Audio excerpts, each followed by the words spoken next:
अडानी आए, अंबानी आए, तो और कोई बिजनेस टाइकून आए जो बेहतर सुविधाएं देश के कंट्री को दे सके। केजरीवाल के सरकार बनने से यह है कि थोड़ा सा स्कूल है, कॉलेज है, ट्रांसपोर्टिंग है, थोड़ा सा राहत तो है यहाँ पे। और फ्री भी ऐसा है कि 200 यूनिट तक है आई गेस, तो उसके ज़्यादा करते हो एक परमानेंट उन्होंने बना रखा कि इतना ही फ्री है, उससे ज़्यादा करोगे तो पे करना है, तो ठीक है, कोई गलत नहीं है। आजकल का युवा जो है वो लोकसभा देखता है, खाली बिग बॉस ही नहीं देखता।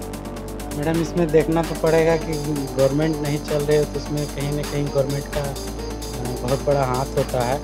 उन्हीं लोग के ऊपर है, आम आदमी क्या कर सकता है। आम आदमी बोलता है, आवाज़ उठाता है, लेकिन उन नेताओं के पास हम लोग का आवाज़ कहाँ पहुँच पाता है। नमस्कार, मेरा नाम है छाया और आप देख रहे हैं न्यूज़ नशा।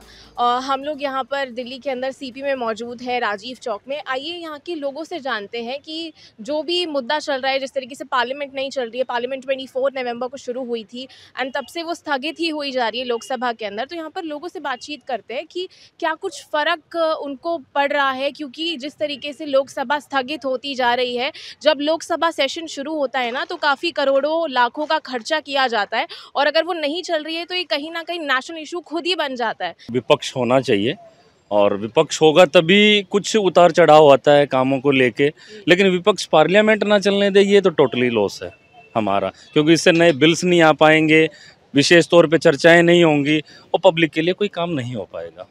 जी, लेकिन ऑपोजिशन ने तो उठाया था ना मुद्दा कि अडानी के ऊपर बात करो, अडानी स्कैंडल के ऊपर बात करो, जिस तरीके से अमेरिका ने एलिगेशंस लगाए हैं। जी, वो बहुत गहरा विषय है, वो एकदम से क्लियर नहीं हो पाएगा। अडानी के रिश्ते तो अपोजिशन के साथ भी रहे हैं, अब राजस्थान में देखेंगे तो गहलोत सरकार में भी उनके रिश्ते रहे हैं, तो ये तो सब एक जब डिबेट होगी अच्छे तरीके से तभी क्लियर हो पाएगा ना। डिबेट नहीं होगी तो क्लियर कैसे होगा मैम? जी, तो डिबेट होनी चाहिए और एक हेल्दी डिबेट होनी चाहिए, क्योंकि आजकल का युवा जो है वो लोकसभा देखता है, खाली बिग बॉस ही नहीं देखता, वो लोकसभा देखता है। कौन मिनिस्टर क्या मुद्दा उठा रहा है, क्या किसके मुद्दे हैं, कौन से डेवलपमेंट की बातें हो रही हैं, सब देखता है। मैडम इसमें देखना तो पड़ेगा कि गवर्नमेंट नहीं चल रही है तो उसमें कहीं ना कहीं गवर्नमेंट का बहुत बड़ा हाथ होता है। उन्हीं लोग के ऊपर है, आम आदमी क्या कर सकता है। आम आदमी बोलता है, आवाज़ उठाता है, लेकिन उन नेताओं के पास हम लोग का आवाज़ कहाँ पहुँच पाता है। जहाँ तक है कि अगर हम लोग स्टूडेंट रहते हैं, पढ़ना लिखना चाहते हैं, तो उस तरीके से गवर्नमेंट हम लोग को प्रोवाइड नहीं कराते हैं। आधे तो नेता मैं जानता हूँ कि ऊपर से नीचे तक हम लोग को जो भी प्रोवाइड की जाती है वो आते आते आधे में ही ख़त्म हो जाते हैं। वो जो चीज़ पास होता है ये पार्लियामेंट से हम लोग तक आ ही नहीं पाता है। बहुत से चीज़ें हैं, अब इतना अगर गिनाने बैठूँगा तो सुबह से शाम हो जाएगा। इसके अकॉर्डिंग नेताओं को ध्यान देना चाहिए, जो पढ़े लिखे हैं, जो अच्छे काम करते हैं, उनको रोकवा दिया जाता है। मैं पीडब्ल्यूडी में भी मैं अक्सर कुछ लोगों को मैं जानता हूँ, वो लोग काम तो करते हैं, लेकिन सबसे ज़्यादा पीएनडब्ल्यू जो मतलब विकसित करते हैं उनमें भी रोक लोग डालते हैं, पैसा बहुत खाते हैं उसमें। मैं देखा हूँ एक्चुअली कि मतलब बहुत से चीज़ है, नेता लोग अपना ही पॉकेट भरते हैं, आम आदमी को क्या कुछ देते हैं उन लोग। अब गवर्नमेंट तो काम करती है कुछ हद तक, बाकी तो सब मेर जोर करके अपने ही पॉकेट भरते हैं। मैं यही कहूँगा कि नहीं चल रहा तो चलना चाहिए, क्योंकि हमारा कहीं ना कहीं उसमें सब टैक्स पे करते हैं, तो एक तरह से हमारा अधिकार भी है कि हम उसके लिए आवाज़ उठाएं। तो मैं यही बोलना चाहूँगा जल्दी से जल्दी स्टार्ट होना चाहिए, क्योंकि कहीं ना कहीं पार्लियामेंट स्टार्ट रहेगा तो बहुत सारी चीज़ों पे डिस्कस होता है, वहाँ पे बहुत सारी चीज़ों पे नियम आते हैं, लागू होते हैं, देश की तरक्की में हेल्प होती है। तो मैं ये कहूँगा कि जल्दी जल्दी स्टार्ट करें। तो जिस तरीके से संभल का मुद्दा है, वहाँ पर भी काफ़ी वायलेंस देखने को मिल रहा है। ये सब मुद्दा जो है ना, अब इन लोग सिर्फ आम जनता को एक बांटने के लिए लोग करते हैं। जैसे कि होता है दंगा कहीं करा दो, फसाद कहीं करा दो, एकजुट के लोग हैं। हम लोग भी आज भी हमारे फ्रेंड लोग हैं हिंदू, हम लोग साथ में हैं। वो मेरे विकास भाई है, बैठे हुए हैं, तो हम लोग एक साथ अभी रह रहे हैं। अगर उसके दिल दिमाग में अगर वही जाति मुद्दा, हिंदू मस्जिद मंदिर करते रहेंगे तो देश का विकास नहीं होगा। एक्चुअली हर आदमी को ये चीज़ सोचना चाहिए। हम लोग तो खुद ही मतलब चाहते हैं कि मिलजुल करके रखें। आज कितने भी दोस्त लोग हैं दूरियां बढ़ा रहे हैं, ये सिर्फ जन पार्टियों की वजह से। कि अगर इन लोग एक हो जाए ना तो मुद्दा ही नहीं रहेगा, काम करने में आसान होगा। महंगाई के बारे में कोई नहीं बात करता है, ना ही कोई विकास के बारे में बात करता है। हमेशा देखो तो हिंदू मस्जिद, गोबर गोबर है, गाय है, ये सब से विकास थोड़ी होने वाला है। जो भी न्यूज़ चैनल मैं देखता हूँ, मैं तो न्यूज़ चैनल देखना ही बंद कर दिया। मैं कई साल हो गए न्यूज़ ये यूट्यूब वगैरह पे कभी कभार मैं देख लेता हूँ, तो मैं नहीं देखता हूँ न्यूज़, क्योंकि दिमाग डाइवर्ट कर देता है। ये सब जितने भी बड़े बड़े चैनलों हैं, ये सब सिर्फ इन लोग के गोबर भरा हुआ है दिमाग में। लोग कुछ करते नहीं है, बस खाली हिंदू मुस्लिम हिंदू। इन लोग हिंदू मुस्लिम करना दिखाना छोड़ दें, देश नंबर 1 बनेगा। तो ऐसे मोदी की जो गवर्नमेंट है, बीजेपी सरकार है, उन्होंने खुद ने नियम बनाया था कि जैसी 75 का कोई नेता होगा तो वो वैसे ही रिटायर हो जाएगा। तो मोदी जी भी होने वाले हैं अब अगले साल। देखिए, मैं इस बारे में इतना डीपली तो नहीं कह पाऊंगा। पोटेंशियल किसी एज की मोहताज नहीं होती है जी। अब वो कैसे इसको करेंगे, मुझे तो बिल्कुल भी इसका कोई नॉलेज नहीं है। अब कोई 75 का है, 76 का, और उसमें क्षमता है, तो हम उसको कैसे रोक सकते हैं? कैसे नहीं रोक सकते ना। उनको नेक्स्ट इलेक्शंस में भी एज अ पीएम देखना चाहते हैं। इस हिसाब से तो वो ठीक है, बेहतर है। अब भारत के पास कोई और ऐसा विकल्प भी है नहीं है, क्योंकि ऐसा चेहरा हो जो इंडिया को अच्छे से रिप्रेजेंट करता हो वर्ल्ड वाइड। मोदी जी तो हैं, ठीक है। ऑपोजिशन भी मजबूत होना चाहिए ना। अब वो अगर सरकार गलत काम करती है तो फिर ऑपोजिशन को मजबूत होना जरूरी है। तो यही तो देखना चाहिए ओपोजिशन में, कि वो इस तरीके से उभर के आए कि पब्लिक उनका सपोर्ट करे। नहीं कर रही, इसलिए ओपोजिशन नहीं बन पा रहा है। मतलब लोग सपोर्ट करना चाह रहे हैं ऑपोजिशन को। नहीं मैम, चाह रहे होते तो वो पीएम ही ना बन जाते। नहीं चाह रहे ना। अब जैसे हरियाणा का चुनाव हुआ, अपने कांग्रेस और बीजेपी के आंकड़े देखे। अगर वो एक मजबूत ओपोजिशन चाहते वहाँ के लोग, या मतलब जो भी वो उस गवर्नमेंट को पसंद करते, तो बिल्कुल बराबर का दर्जा देते हैं उन्हें, लेकिन ऐसा नहीं हुआ। लेकिन ऐसे तो फिर कांग्रेस ने बहुत अच्छी जीत हासिल की जम्मू कश्मीर में जी। तो वहाँ अगर आप डीपली आंकड़े करेंगे ना, तो वहाँ एक फैक्टर चलता है हिंदू मुस्लिम्स का। जो टिपिकली मुस्लिम्स एरिया है, वहाँ से बीजेपी नहीं आई है। जम्मू से शायद बीजेपी की बहुत सारी सीटें आई हैं। मैं बताऊँ पर्सनली तो मैं तो देखना चाहता हूँ। मेरे हिसाब से अभी काफ़ी कुछ और कर सकते हैं, बहुत अच्छा। एक रिक्वेस्ट है, टैक्सेशन जो है इंडिया का, मेरे को पर्सनली ज़्यादा सही नहीं लगता, उसमें थोड़ा कम करना चाहिए। डायरेक्ट टैक्स और इनडायरेक्ट टैक्स दोनों, टैक्स दोनों में। ठीक है, मतलब ये टैक्स को लेकर नाराजगी है। टैक्स को लेकर नाराजगी है। यस। और बेरोजगारी जितना देश में बढ़ रही है, उसको लेके क्या? बेरोजगारी मेरे हिसाब से उतना बड़ा इशू है नहीं, क्योंकि अगर गवर्नमेंट सेक्टर में कम है जॉब्स, तो प्राइवेट सेक्टर्स में काफ़ी अच्छी जॉब है। बट उसके लिए आपको एजुकेशन चाहिए, क्वालिफिकेशन चाहिए। अगर आप क्वालिफाइड हो तो आपको जॉब मिलेगी। तो मैं उस चीज़ को इशू नहीं मानता। टैक्स ज़रूर मैं इशू मानता हूँ। इनडायरेक्ट और इनडायरेक्ट दोनों टैक्स में कम करना चाहिए जी। और जिस तरीके से अब मैं राहुल गांधी पर आऊंगी, 2024 के लोकसभा चुनाव के अंदर ऐसा माना जा रहा है कि राहुल गांधी काफी हद तक उभर कर आए हैं सामने। तो आपको क्या लगता है इसके ऊपर? देखिए, उनके पास जितना बैकग्राउंड है, जिस हिसाब से वो शख्सियत है, वो मेरे हिसाब से नहीं उभर के आए हैं जी। भरी थाली है उनके पास, तब भी वो उस तरीके से अपने आप को नहीं निखार पा रहे हैं जी। तो मतलब आप, जो लोग कह रहे हैं कि वो प्राइम मिनिस्टर नेक्स्ट बन सकते हैं, तो उस चीज़ के ऊपर क्या वो कहेंगे? देखिए, इसका जवाब तो जनता देगी मैम। जो चुनाव से ही पता चलेगा कौन क्या बन सकता है, कौन नहीं बन सकता है। अगर वो इस लायक हैं, जनता उन्हें पसंद करे, तो श्योर वो बिल्कुल बनेंगे। और जनता पसंद नहीं कर रही है, नकार रही है, तो आप कितना ही कुछ भी कर लिए, तो सब लोकतंत्र के हाथ में है जी। खाली सिंगल मैन एफर्ट से कुछ नहीं होने वाला।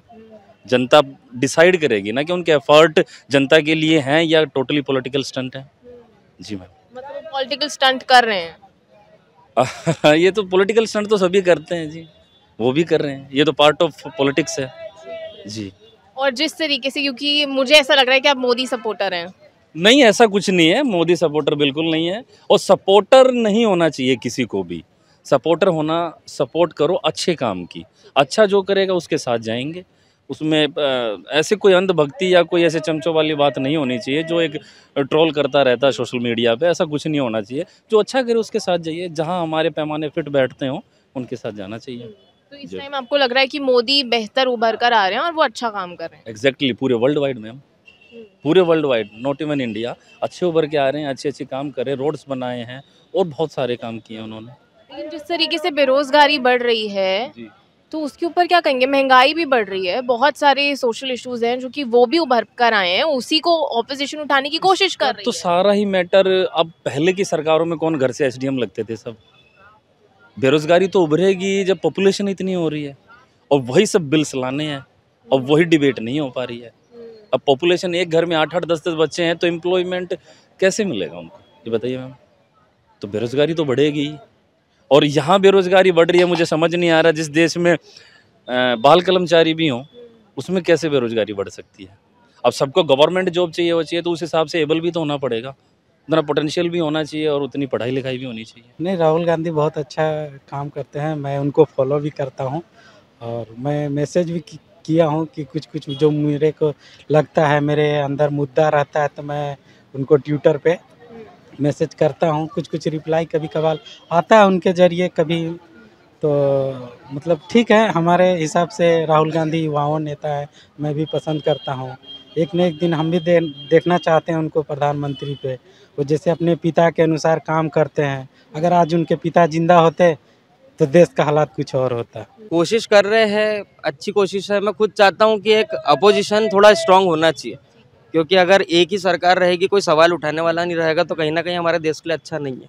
तो अपोजिशन अच्छा होना चाहिए। राहुल गांधी जी को चाहते हैं कि सरकार में आना है, अपोजिशन थोड़ा अच्छा है, थोड़े मजबूती से अपनी चीज़ें रखे और कोई चीज़ गलत लगती है तो उस पर सवाल अच्छे तरीके से उठाया जाए कि कुछ चेंजेस होने चाहिए। सरकार सारी चीज़ें सही नहीं कर सकती, एक सरकार, तो अपोजिशन तो चाहिए। तो इस टाइम तो मतलब बीजेपी वोटर्स भी ये कह रहे हैं कि ऑपोजिशन को मजबूत होना चाहिए।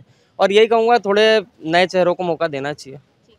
जो चेहरे हैं वहाँ पे काफ़ी टाइम से वही है और बहुत अच्छा कुछ रिजल्ट आ नहीं रहा है, तो आई गेस नए लोगों को देना चाहिए। बहुत से लोग कहते हैं, मानने वाले चाहिए ना, इसीलिए तो अपोजिशन ज़्यादा स्ट्रांग नहीं है, तो स्ट्रांग होना चाहिए क्योंकि क्वेश्चन उठाना ज़रूरी है। अखिलेश यादव की पार्टी अगर देखी जाए, समाजवादी पार्टी, तो वो हमारे देश की तीसरे नंबर की पार्टी आती है, राइट?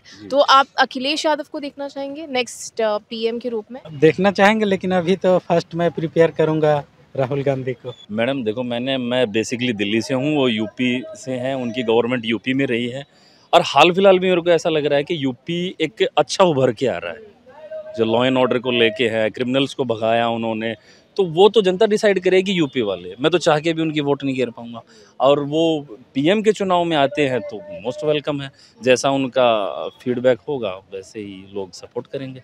नेक्स्ट पीएम तो नहीं बोलूँगा, लेकिन हाँ एक बार और यूपी में आ सकते हैं। बाकी सीएम बन सकते, पीएम तो मैं नहीं बोलूँगा कि बन सकते हैं, नहीं बन सकते। बाकी अखिलेश यादव कैसे लगते हैं? अखिलेश यादव ने कुछ काम अच्छे किए थे, अच्छे करते हैं, वही है। वहाँ पे फिर भी थोड़ा ठीक है अपोजिशन। पूरे होल इंडिया की बात करें तो अपोजिशन ज़्यादा, मतलब हाँ आवाज़ तो उठाती है स्ट्रांग है, ठीक है। अभी आपने देखा ही बहुत सारी जगह जहाँ बीजेपी ने कुछ काम बहुत अच्छे किए थे, वहाँ पे बीजेपी का रिजल्ट बहुत अच्छा रहा नहीं। कहीं ना कहीं अपोजिशन का पब्लिक पे प्रभाव है, तभी जिसने काम किया या सब देख रहे हैं उसके बाद भी वो हट गए। तो इस हिसाब से अपोजिशन वहाँ स्ट्रांग है। ऐसा ही डर रहना चाहिए पूरे इंडिया में कि अगर आप काम नहीं करोगे तो नहीं दिल्ली में तो मैं भी आया हूँ, मैं तो बाहर से हूँ, इंदौर से हूँ, लेकिन हाँ इंडिया का अपोजिशन अच्छा होना चाहिए। क्योंकि हम लोग दिल्ली के अंदर है तो मैं अरविंद केजरीवाल की भी बात करना चाहूंगी। अरविंद केजरीवाल ये कह रहे हैं कि जो बीजेपी सरकार है, अगर बीजेपी सरकार दिल्ली में आ जाती है तो ये ऑटोमेटिकली और जाहिर सी बात है कि जितनी भी बिजली से व्यवस्था वाली सारी चीजें हैं, पावर है, वो अडानी के पास चली जाएगी। हाँ, इस पे तो इफेक्ट पड़ेगा दिल्ली में। तो उसमें क्या बुराई है? अडानी क्या कोई मतलब, अगर वो देखो प्राइवेटाइजेशन तो हो ही रहा है ना कामों का, अगर वो अच्छी बेहतर सुविधाएं दे तो उस नाम में क्या बुराई है? मुझे तो लगता नहीं कोई बुराई है। अडानी आए, अंबानी आए और कोई बिजनेस टाइकून आए जो बेहतर सुविधाएं देश के कंट्री को दे सके, उसमें कोई बुराई नहीं मैम। अब इस गवर्नमेंट की देखें तो मैं बेसिकली दिल्ली से हूँ और पिछले जितने भी सालों से ये गवर्नमेंट रूलिंग है तो मुझे कोई कंस्ट्रक्शन कहीं नहीं दिखाई दिया, नहीं दिखाई दिया, जो सच है। कहीं कोई स्कूल कॉलेज मैंने तो बनता नहीं देखा। मैं एकदम दिल्ली का मूल निवासी हूँ मैम। तो अरविंद केजरीवाल आपको पसंद नहीं है, मतलब कैसे लगते हैं? नहीं मैम, उनकी नीतियाँ पसंद नहीं है जी, बिल्कुल भी नहीं है। अब वो तो कहते हैं उन्होंने बिजली में बहुत लोगों को मुनाफा मिला है, राहत मिली है, उसमें बहुत सारे लूप होल्स हैं। अगर 200 यूनिट तक फ्री है तो 200 के बाद वो एकदम से डबल हो जा रही है। उसमें बहुत सारे लूप होल्स हैं। वो एकदम वो कहते हैं ना कि राजनीतिक जुमले अलग होते हैं और धरातल पे चीज़ें अलग होती हैं जी मैम। तो मतलब नाराजगी है अरविंद केजरीवाल से? हाँ जी, लोगों को नाराजगी है। अब देखो ना, अब डीटीसी वालों की सैलरी भी नहीं मिल रही। एक डीटीसी कर्मचारी से पूरा घर चलता है, सैलरी तक नहीं मिल रही। उनके जो परिवहन मंत्री थे उन्होंने इस्तीफा दे दिया है। तो जब घर में ही ऐसी स्थिति है तो जनता कैसे खुश होगी? तो वो तो कह रहे हैं उन्होंने बहुत काम किया दिल्ली के लिए। अब वो तो जनता बताएगी ना मैम, काम किया कि नहीं। तो फिर क्यों स्ट्राइक्स हो रही हैं? क्यों डीटीसी कर्मचारियों की पेंशन और तनख्वाहें नहीं मिल रही हैं? क्यों कोई कंस्ट्रक्शन नहीं हो रहा है यहाँ? क्योंकि मैं रहा हूँ काफ़ी दिनों तक दिल्ली में, तो बिजली के मुद्दा जो है वो तो खैर अगर बीजेपी के हाथ में यहाँ सरकार बनेगी तो जाहिर सी बात है कि आम जनता पे बहुत ज़्यादा इफेक्ट पड़ेगी। हाँ, केजरीवाल है तो थोड़ा बहुत जो राहत मिला है गरीबों को। राहत मिला। हाँ, बिजली के लेके 200 यूनिट अगर फ्री दे रही हैं, अगर किसी को तो गरीब एक आदमी अगर 200 यूनिट से ऊपर जलाता है तो उसका आज किराए पे मकान लेने चले जाइए आप, तो लोग 10 रुपये वसूलते हैं, 10 रुपये, कुछ जगहों पे 8 रुपये है। तो केजरीवाल के सरकार बनने से यह है कि थोड़ा सा स्कूल है, कॉलेज है, ट्रांसपोर्टिंग है, थोड़ा सा राहत तो है यहाँ पे। और केजरीवाल अच्छा काम कर रहा है मेडिकल के लेके, एजुकेशन के लेके। ये थोड़ा सा ये मुद्दा अच्छा उठाते हैं एजुकेशन महंगाई के लेके, तो मैं केजरीवाल को भी प्रिपेयर करता हूँ कि थोड़ा सा नेता यंग जनरेशन में अभी सही है दिल्ली के लिए। लेकिन ये भी कहा जाता है कि केजरीवाल प्रोपेगेंडा फैलाते हैं। अब देखिए लोगों का अपना अपना सोच है, जिनका काम नहीं बनता है वो तो अपना, जिनका रोजी रोटी बोलते हैं ना, जिनका दाल नहीं गलता है वो तो उंगली उठाएगा ही। हर कोई उठाता है, हर जगह है ये। तो मतलब आप ये बीजेपी को कह दें। बीजेपी काम करे तब ना, अगर बीजेपी जहाँ काम करती ही नहीं ज़्यादा, तो हर जगह बीजेपी को, मैं मेरे यहाँ बीजेपी का कुछ दिन सरकार था, हमने बीजेपी को भी वोट दिया है, ऐसा नहीं कि नहीं दिया है, लेकिन मैं दे के पछताया है। बस मैं क्या कहूँगा इसके आगे। बीजेपी कहाँ काम करेगी, बीजेपी कहाँ नहीं बदनाम है। वोट लेके तो हर जगह बोलती है मैं ये करूँगा वो करूँगा, करता कुछ नहीं है वो। मैं देखा, मैं बीजेपी को खुद वोट दिया हूँ, क्या मैं बोलूँ, लेकिन देख के एक टाइम में पछताया हूँ, लेकिन अब नहीं देना पसंद करूँगा उससे, क्योंकि हमारी जो मांगे थी वो पूरा नहीं। बोलते हैं मैं नाली बनवा दूंगा, टॉयलेट बनवा दूंगा। चलो टॉयलेट बनाने वाले मेरे घर के पैसा खुद 8,000 रुपया खा गए बीजेपी, मैं क्या करूँ। मेरे घर के पैसा 2,000 रुपया 8,000 रुपया मैं खुद लगा के फिर टॉयलेट बनाया, बिल पास हुआ, पैसे ही चला गया, पैसे ही नहीं मिला, बोला बिल ही नहीं पास हुआ। अब कहाँ कौन खा रहा है मैं तो बता नहीं सकता हूँ। मेरे खुद 8,000 रुपया टॉयलेट के गए हैं, मैं अब इससे क्या मैं बताऊँ। बोलते हैं कि आप बीजेपी से बात कीजिए, आप दफ्तर में जाए, तो भाई आम आदमी कितना दफ्तर में दौड़ेगा। हम लोग भाई खाने कमाने वाला 200 400 या 500 रुपया दिन के दिहाड़ी कमाने वाला आदमी कहाँ जाएगा, कहाँ 300 रुपया जाके मतलब ट्रेवलिंग करके करेगा, घर चलाएगा या फिर मैं ट्रेवलिंग करेगा। जो नेता लोग को हम लोग चुनते हैं, भेजते हैं, वो भी सो जाते हैं, वो भी गेट पर से मार के भगा देंगे या पुलिस लोग डांट के भगा देते हैं। क्या मैं बोल सकता हूँ, बस यही सब मुद्दा है। और क्या मांगे थी आपकी जो आपने कहा मांग है ये कि थोड़ी सी सरकार को महंगाई के ऊपर बहुत ज़्यादा सरकार ने मतलब बोल रखा था मैं ये करूँगा, चाहे महंगाई, एजुकेशन हो, बच्चों के लिए एजुकेशन हो, उस पर तो कभी सरकार बात ही नहीं किया। आप कोई भी न्यूज़ चैनल उठा लीजिए, कभी भी देश के हित में कोई बात नहीं करेगा, खाली नाच गाना, हिंदू मुस्लिम, गोबर गणेश, यही सब बात होगी। उसके अलावा कोई चैनल में कोई चीज़ नहीं, डेवलपमेंट के बारे में कोई तो डिस्कस ही नहीं करता है। बच्चे का फ्यूचर, कहीं भी अच्छे फैक्ट्री लगाना हो, चाहे कहीं भी अच्छे चीज़ लगा के बच्चों को नौकरी देना है। नौकरी के लेके तो आपको पता ही होगा कि नौकरी के लेके कितने मतलब ये होते हैं, मारामारी चल रहा है, हर जगह फ्रॉड ही फ्रॉड भरे हुए हैं, चाहे कहीं भी, पूरे ऑल इंडिया में हर जगह उठा लीजिए। अरविंद केजरीवाल भी ऐसा है, अच्छे है, मतलब स्टार्टिंग से हम लोग देख रहे थे तो काफ़ी इंस्पायरिंग थे, बट अभी जो चीज़ें हो रही, हाँ मतलब अभी जो हो रही है चीज़ें, उसमें थोड़ा समझ नहीं आ रहा, तो वही है। बाकी हाँ वो काम अच्छा कर सकते हैं, कर रहे हैं, दिल्ली की जनता चाहती है, तो वही मौका तो मिलना चाहिए, मतलब उनने तो रहना चाहिए मेरे हिसाब से। दिल्ली ठीक है, वैसे भी दिल्ली में बहुत ज़्यादा पावर उनके पास है नहीं, क्योंकि यहाँ पे एक सीएम अकेले के पास पावर रहती नहीं है। अरविंद केजरीवाल अच्छे है, ठीक है, बस और दिल्ली तक ही सीमित रहना चाहिए, बाकी जगह नहीं आना चाहिए। अरविंद केजरीवाल ने अभी हाल ही में कहा है कि अगर दिल्ली के अंदर बीजेपी की सरकार बनती है तो जो भी बिजली से रिलेटेड जितनी भी पावर है वो सारी की सारी ऑटोमेटिकली अडानी के पास चली जाएगी। ये तो बोलने की बात है, कोई भी प्राइवेट सेक्टर पे एकदम से ऐसी चीज़ें जाती नहीं है, और अपोजिशन का काम है कि वो कोई ना कोई एलिगेशन लगा जिससे सरकार उनकी आए किसी और की ना है। तो काम है सब लगाते, कोई झूठे कोई सच्चे बहुत आरोप आपको लगते क्या रहते लगता है हैं। कि अडानी के अगर पास आ जाती है तो जितनी अभी बिजली के अंदर लोगों को राहत मिल रही है तो अभी राहत है, पर वही है, अगर प्राइवेटीकरण भी हो रहा है चीज़ों का तो वो बेटर है, कोई गलत नहीं है। जहाँ जहाँ पे प्राइवेटीकरण है, आप अगर वहाँ जाओगे तो वहाँ पे आपको सुविधाएं बहुत अच्छी मिलेगी, और इंसान पे करेगा तभी सुविधाएं मिलेगी। फ्री में सारी चीज़ें अच्छी भी नहीं लगती। तो वैसे अभी तो अच्छी है केजरीवाल, क्योंकि बिजली पानी में बहुत राहत है लोगों को, वो अच्छा। आपने फ्री की बात की है तो फ्री भी तो अरविंद केजरीवाल देते ही हैं, तो इसीलिए तो अच्छे हैं। इसलिए अच्छे हैं। इसीलिए लेकिन तो अभी अच्छे हैं। आपने बोला कि फ्री में कुछ नहीं मिलेगा। नहीं नहीं, फ्री में सबको तो मिल भी नहीं रहा है ना। जो बाहर से यहाँ पे आ रहे हैं, रेंट से रह रहे हैं, उनको कुछ फ्री नहीं है। और फ्री भी ऐसा है कि 200 यूनिट तक है आई गेस, तो उसके ज़्यादा करते हो एक परमानेंट उन्होंने बना रखा कि इतना ही फ्री है, उससे ज़्यादा करोगे तो पे करना है। तो ठीक है, कोई गलत नहीं है, ये ठीक है। फ्रीबीज नहीं है, रेवड़ी नहीं है। अरे बड़ी एकदम फ्री नहीं है भैया, कि अनाज भी फ्री मिल रहा तो 1 रुपए ले रहे हो, ठीक है, जरूरी है, उसके लिए इज्जत रहेगी अनाज की, तो अच्छी चीज़ है। आपका बहुत बहुत शुक्रिया। Thank you so much. और आप हमसे जुड़े रहने के लिए सब्सक्राइब करें YouTube पर, फॉलो करें Twitter पर और लाइक करें Facebook पर। और ज्यादा जानकारी के लिए आपको टाइप करना होगा सिर्फ न्यूज़ नशा।